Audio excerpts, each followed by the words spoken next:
ప్రియమైన దేవుని పిల్లలారా, ప్రభు వారి పేరట మీ అందరికీ వందనాలు. ప్రభు పేరట మీ అందరికీ శుభములు, దీవెనలు కలుగును గాక.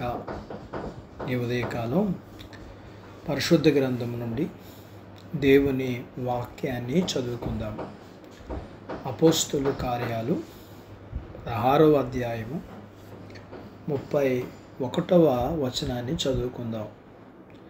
అందుకు వారు, ప్రభువైన యేసునందు విశ్వాసముంచుము, అప్పుడు నీవును నీ ఇంటివారును రక్షణ పొందుదురని చెప్పిరి. దేవుడు తన మాటలు మనందరి కొరకు దీవించునుగాక. ఆమేన్.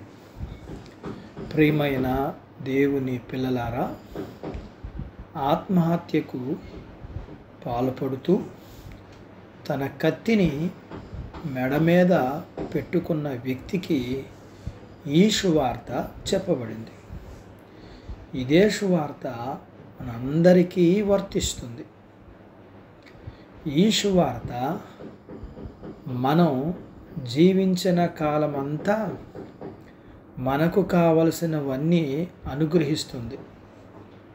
మనం మన పాపాల నుండి, మన వ్యక్తిగత యోగ్యతల నుండి దూరంగా ఉండి విశ్వాసమునకు కర్తయు దానిని కొనసాగించువాడైన యేసు వైపు మన దృష్టి ఉంచి విశ్వాసంతో కొనసాగాలి.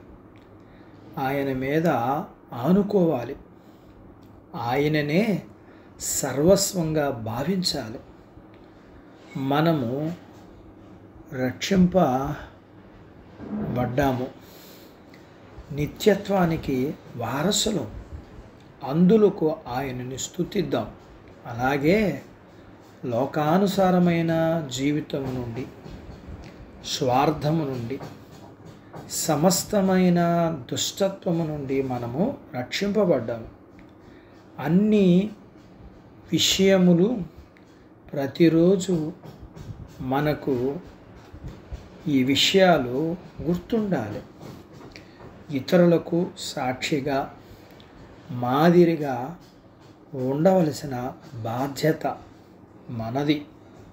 అంతేకాక మన ప్రార్థన మన కుటుంబ రక్షణ కొరకు, అలాగే మన బంధువుల రక్షణ కొరకు, మన దగ్గర పనిచేసే పనివారి రక్షణ కొరకు, మన చుట్టుపక్కల వారి రక్షణ కొరకు, మన స్నేహితుల రక్షణ కొరకు ప్రార్థించాలి.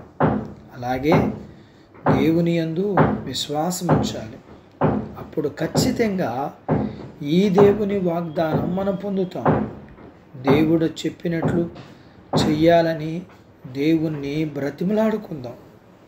నీవును నీ ఇంటివారు రక్షణ పొందుదురు అన్న మాట ప్రకారం ఆయన ఆ మాట నెరవేర్చే వరకు మన ఇంటివారి కొరకు, బంధువుల కొరకు, మన దగ్గర పనిచేసే పనివారి కొరకు, మన చుట్టుపక్కల వారి కొరకును, మన స్నేహితుల కొరకును, వారి అందరి రక్షణ కొరకు ప్రతిరోజు ప్రార్థిద్దాం. అందరికీ రక్షణ కలిగేంత వరకు ప్రార్థిద్దాం. దేవుని యొక్క కోరిక కూడా అంతటా అందరూ రక్షణ పొందాలని, నిత్య జీవానికి వారసులు అవ్వాలని కదా. అటు బాధ్యత అందరికీ దేవుడు దయచేయునుగాక. ఆమెన్. దేవుడు తన మాటలు మనందరి కొరకు దీవించునుగాక. ఆమెన్. ప్రార్థించుకుందాం. మమ్మల్ని మిక్కిలిగా ప్రేమించిన మా ప్రియ పరలోకపు తండ్రి, మీ పరిశుద్ధ నామమును బట్టి మీకు వందనాలు. ఈ ఉదయకాలం మీ పాదాల దగ్గర మీ లేఖనాన్ని నేర్చుకోవడానికి సహాయం చేశారు. అందును బట్టి మీకు కృతజ్ఞతాస్తుతులు చెల్లిస్తూ మేము రక్షింపబడి నిత్యత్వానికి వారసులమయ్యాం. అందరూ ఆ నిత్యత్వానికి వారసులు అవ్వాలనే ప్రార్థన మేము కలిగి ఉండటానికి సహాయం చేయండి.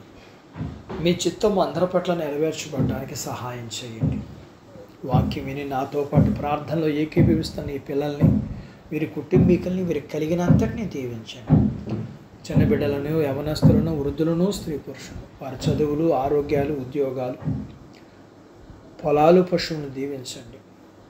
వివాహాలు కావలసిన వారికి వివాహాలు, గర్భం లేని వారికి గర్భం కలిగిన వారికి ప్రసూతి అయిన పిల్లలకు ఆరోగ్యం ఇమ్మని, మీ పిల్లలకున్న ప్రతి అవసరతల్లో మీరు సహాయం చేయమని యేసు ప్రభు వారి పేరట స్తుతించి ప్రార్థించి అడిగినవన్నీ పొందుకొని ఉన్నాము తండ్రి. ఆమెన్. దేవుడు మిమ్మల్ని దీవించునుగాక. ఆమెన్.